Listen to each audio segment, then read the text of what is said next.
Donc là, un nouveau objet un peu bizarre, donc vous allez potentiellement voir ce qu'il y a dedans. Pour probablement vous dire que c'est bizarre, donc j'ai enlevé ça. Alors déjà, vous voyez qu'il n'y a pas les câbles pour la carte réseau, ça c'est vraiment incroyable. Je vais l'enlever parce qu'il y a un truc qui tient en place. Je pense que c'est quelque chose qui doit être sur l'autre côté, ici. La carte réseau, elle n'a pas de câble. Alors la carte réseau, elle va bien, il n'y a pas de problème avec ça qui dérange réellement. Du coup, je vais la remettre. Enfin, si j'arrive, ce serait pas mal.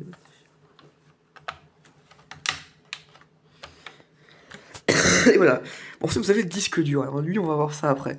Mais là, vous avez peut-être vu quelque chose. La RAM, elle est un peu bizarre, donc on va l'enlever parce que... Même moi, quand j'ai vu ça, j'ai rigolé. Mais là, c'est... What the fuck, c'est pas très très drôle. Quand on regarde vraiment comme ça, mais moi, quand j'ai vraiment regardé pour la première fois, c'était vraiment très très drôle. Vous avez une barrette de RAM vide, là. Ça, c'est magique. Il n'y a absolument rien dessus. Il reste juste le truc de régulateur de tension pour les puces ici. Des trucs comme ça, là, mais il n'y a plus du tout le... Et il y a des restes du papier de la RAM qui sont restés au fond, c'est magique. Du coup, je vais remettre ce truc magnifique dessus. Et on va voir le disque dur, qui vous allez voir est aussi magnifique. Hein. La personne, je sais pas trop ce qu'elle avait dans sa tête quand elle a fait ça.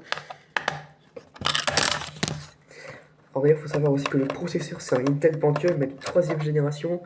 Cette carte mère, elle supporte que les premières générations, donc c'est une personne qui a dû mettre ça pour se dire, oh bah tiens, ça va faire l'affaire. Mais là, vous allez voir le disque dur, ça va être incroyable.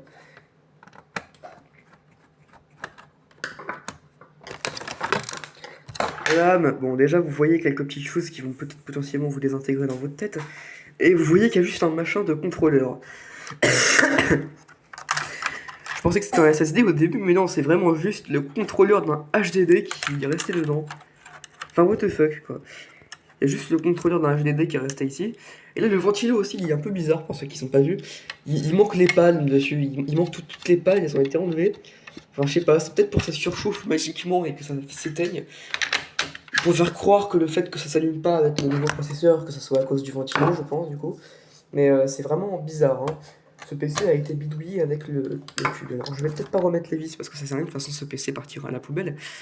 Bon, il y a aussi quelque chose d'assez marrant à l'intérieur, vous allez voir, ça va être magique. Je retourne le PC. Il y a le machin du disque dur qui se barre, mais on va l'ouvrir. Alors, déjà, il y a des trucs qui s'enlèvent là partout, c'est incroyable, le machin se démonte tout seul. Le clavier, il est normal. Là, vous voyez que c'est toujours marqué Core i5 parce que c'est celui qui avait de base, de première génération, du coup. Et là, vous avez un gros logo HS. Voilà, c'est magnifique. Il y a un gros machin HS énorme sur l'écran, avec une grosse caméra, mais ça, c'est normal, ça. Enfin, le PC est carrément tordu. Hein. D'ailleurs, vous voyez que le PC est littéralement tordu complètement. C'est incroyable, c'est vraiment magique. Bon, sur ce, à plus.